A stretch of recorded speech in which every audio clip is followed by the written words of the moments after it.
আসসালামু আলাইকুম। বাড়িতে আসার পরে আমার কাছে ২-৩ জন লোক আসছে যে ধারের টাকা দিছে, এখন আর ধারের টাকা উঠাইতে পারে না। ধার নেওয়ার সময় ভাই, যখন আবার ধারের টাকা পরিশোধ করতে গিয়ে কিন্তু সম্পর্ক নষ্ট হয়ে যায়।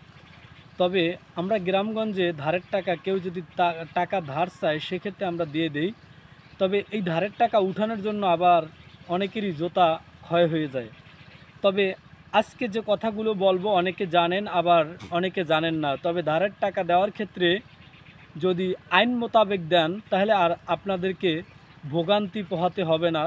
আত্মীয়স্বজন যাই আছে টাকা ধার দিবেন, কোনো সমস্যা নাই। তবে টাকা ধার দেওয়ার ক্ষেত্রে লিগ্যাল ডকুমেন্ট, লিখিত ডকুমেন্ট আপনারা তৈরি করে রাখবেন।